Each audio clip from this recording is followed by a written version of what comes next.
ಆನೇಕಲ್ ತಾಲೂಕಿನ ಚಂದಾಪುರ ಪುರಸಭೆ ವ್ಯಾಪ್ತಿಯ ಹಿಲಲಿಗೆ ಗ್ರಾಮದಲ್ಲಿ ಗ್ರಾಮಸ್ಥರ ಸಮ್ಮುಖದಲ್ಲಿ ಅದ್ದೂರಿಯಾಗಿ ಡಾಕ್ಟರ್ ಬಿ.ಆರ್. ಅಂಬೇಡ್ಕರ್ ಅವರ 135ನೇ ಜಯಂತಿಯನ್ನು ಆಚರಿಸಲಾಯಿತು.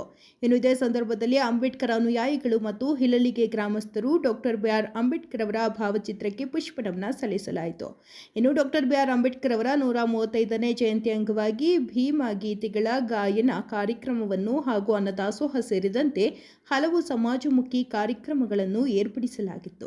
ಇನ್ನು ಕಾರ್ಯಕ್ರಮದ ಅಧ್ಯಕ್ಷತೆಯನ್ನು ಚಂದಾಪುರ ಪುರಸಭೆ ಮಾಜಿ ಅಧ್ಯಕ್ಷರಾದ ಹಿಲಲಿಗೆ ವೇಣುಗೋಪಾಲ್ ರವರು ವಹಿಸಿದರು. ಇನ್ನು ಕಾರ್ಯಕ್ರಮದಲ್ಲಿ ಹಿಲಲಿಗೆ ಕೃಷ್ಣಾರೆಡ್ಡಿ, ವರದರಾಜ್, ರಮೇಶ್, ಹಿಲಲಿಗೆ ನಂಜಪ್ಪ, ನಾಗರಾಜ್, ಸಂತೋಷ್, ಟೋನಿ, ಜಗದೀಶ್, ವಾಲೆ ಮಂಜು, ಹೇಮಂತ್, ದಿಲೀಪ್, ಮನು, ನರೇಂದ್ರ, ಮಹೇಶ್, ಸುನಿಲ್, ಗುರುಕುಮಾರ್, ಪ್ರಶಾಂತ್, ಹರೀಶ್ ಮತ್ತು ಹಿಲಲಿಗೆ ಗ್ರಾಮಸ್ಥರು ಭಾಗವಹಿಸಿದರು. I don't ever slow up, no I don't take shit. I got no love for the fakeness. If you wanna play tough and wanna hate this, I'll always show up. I don't ever slow up, no I don't take shit. I got no love for the fakeness. If you wanna play tough and wanna hate this, I'll always show up and make a statement. I don't ever slow up, no I don't take shit. I got no love for the fakeness. If you wanna play tough and wanna hate this, I'll always show up and make a statement. Everything I do so instinctive and so passionate. Every word I move so descriptive like an adjective. I got a vendetta against people who patented being negative when you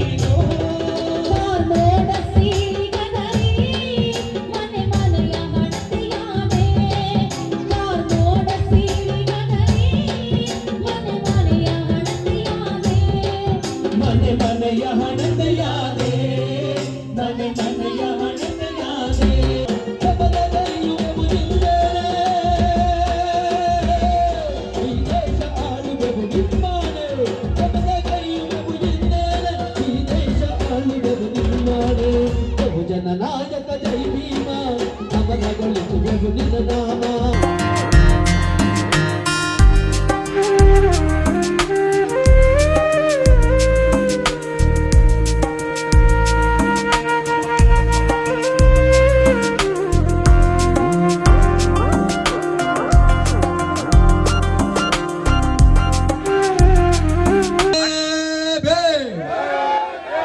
Jai Jai Jai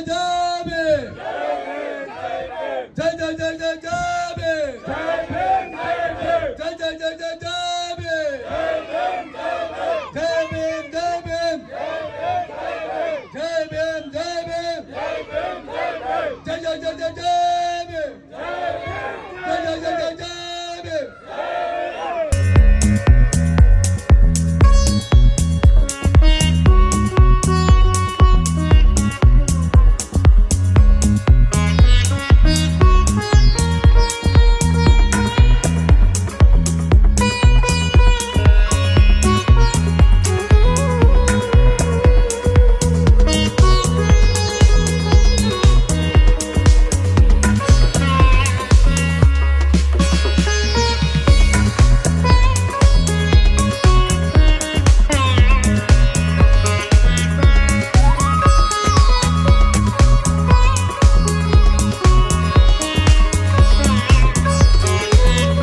Ambedkar ಅವರ 135ನೇ ಜಯಂತಿಯ ಶುಭಾಶಯಗಳನ್ನು ಕೋರ್ತಾ ಈ ಒಂದು ಹುಟ್ಟುಹಬ್ಬವನ್ನು ನಮ್ಮ ಗ್ರಾಮದಲ್ಲಿ ಏರ್ಪಡಿಸಿ ಸಾರ್ವಜನಿಕರಿಗೆ ಇದರ ಒಂದು ಮಹತ್ವವನ್ನು ಸರಳ ರೂಪದಲ್ಲಿ ನಮ್ಮ ಸ್ಥಳೀಯರು ಆದಂಥ ರಾಜೇಶ್ ಅವರ ಗಾಯಕರು ಕಲಾವಿದರ ಮುಖಾಂತರ ಜನರಿಗೆ ಆ ಒಂದು ಸಂವಿಧಾನದ ಪೀಠಿಕೆಯನ್ನು ತಿಳಿಸ್ಕೊಟ್ಟಿದ್ದಾರೆ. ಭಾಳ ವಿಶೇಷವಾಗಿ ಅವರಿಗೆ ಈ ಸಂದರ್ಭದಲ್ಲಿ ಧನ್ಯವಾದಗಳು ತಿಳಿಸ್ತಾ ಇದ್ದೀನಿ. ಏನು ಇವತ್ತಿನ ಯುವ ಪೀಳಿಗೆ ಕೇವಲ ಮನೋರಂಜನೆಗೋಸ್ಕರ ಈ ಒಂದು ಕಾರ್ಯಕ್ರಮ ಮಾಡೋದಲ್ಲ, ಮನೋರಂಜನೆ ಜೊತೆಯಲ್ಲಿ ಜೀವನದ ರೂಪುರೇಷೆಗಳಲ್ಲಿ ಎಷ್ಟು ಮುಖ್ಯನೋ ಅದೇ ರೀತಿಯಾಗಿ ಸಂವಿಧಾನವನ್ನು ಒಂದು ಭಾಗವಾಗಿ ಅಳವಡಿಸಿಕೊಂಡು ಈ ದೇಶಕ್ಕೆ ಸಂವಿಧಾನ ಎಷ್ಟು ಮುಖ್ಯ, ಅದರ ಮಹತ್ವ ಎಂಬುದನ್ನು ಅರಿತು ಅವರು ತಮ್ಮ ಜೀವನದಲ್ಲಿ ಅದರ ಒಂದು ಸದುಪಯೋಗವನ್ನು ಪಡೆದುಕೊಂಡು ತಮ್ಮ ಮಕ್ಕಳು ಭವಿಷ್ಯ ಆಗಲಿ ಮುಂದಿನ ಪೀಳಿಗೆಗೆ ಈ ದೇಶದ ಶಕ್ತಿಗೆ ಯುವ ಪೀಳಿಗೆ ಪೂರಕವಾಗಿರಲಿ ಅಂತ ಹೇಳ್ತಾ ಈ ಒಂದು ಕಾರ್ಯಕ್ರಮನ ಆಯೋಜನೆ ಮಾಡಲಾಗಿದೆ. ಇದರ ಒಂದು ಯಶಸ್ವಿಯನ್ನು ಎಲ್ಲರೂ ಪಡ್ಕೊಂಡಿದ್ದಾರೆ. ಮತ್ತೊಮ್ಮೆ ಡಾಕ್ಟರ್ BR ಅಂಬೇಡ್ಕರ್ ಅವರ 130ನೇ ಜಯಂತಿ ಶುಭಾಶಯಗಳನ್ನು ಕೋರ್ತಾ ಎಲ್ಲರಿಗೂ ಒಳ್ಳೆಯದಾಗಲಿ, ಯುವ ಪೀಳಿಗೆ ಒಳ್ಳೆಯ ಮಾರ್ಗದಲ್ಲಿ ಹೋಗಲಿ, ಸಂವಿಧಾನವನ್ನು ಅರಿತು ಒಳ್ಳೆಯ ಜೀವನವನ್ನು ಮಾಡಲಿ, ಈ ದೇಶದ ಆರ್ಥಿಕ ಶಕ್ತಿಯನ್ನು ಉತ್ತಮ ಗುಣಮಟ್ಟದಲ್ಲಿ ತೆಗೆದುಕೊಂಡು ಹೋಗಿ ಅಂಬೇಡ್ಕರ್ ಅವರ ಕನಸು ನನಸಾಗಲಿ ಅಂತ ಹೇಳ್ತಾ ನನ್ನ ಮಾತು ಮುಗಿಸ್ತಾ ಇದ್ದೀನಿ. ಜೈ ಹಿಂದ್, ಜೈ ಕರ್ನಾಟಕ ಮಾತೆ. ಈ ದಿನ ಡಾಕ್ಟರ್ BR ಅಂಬೇಡ್ಕರ್ ಸಂವಿಧಾನ ಶಿಲ್ಪಿ ಅವರಿಗೆ 135ನೇ ಜನ್ಮದಿನದ ಶುಭಾಶಯಗಳು. ಹಾಗೂ ಅವ್ರ ಬಗ್ಗೆ ತಿಳಿಸ್ಕೊಟ್ಟಂಥ ರಾಜೇಶ್ ಅವರು ತುಂಬ ಚೆನ್ನಾಗಿ ಹೇಳಿದ್ದಾರೆ, ಅವ್ರಿಗೂ ಸಹ ಧನ್ಯವಾದಗಳು. ಹಾಗೆ ಇಷ್ಟು ವರ್ಷ ಆದರೂ ಈ ದೇಶದಲ್ಲಿ ಬಾಬಾ ಸಾಹೇಬ್ ಅಂಬೇಡ್ಕರ್ ಅವರ ಜನ್ಮದಿನ ಎಲ್ಲ ಕಡೆ ಆಚರಿಸ್ತಾರೆ ಅಂದರೆ ಅವರು ಮಾಡಿರೋ ಸಾಧನೆ. ರಾಜೇಶ್ ಅವರು ಹೇಳಿದ್ರು, ಹುಟ್ಟಿದ ಮೇಲೆ ಏನನ್ನು ಸಾಧಿಸ್ಬೇಕಂತ, ಆ ಥರ ಸಾಧಿಸಿದ್ದಾರೆ.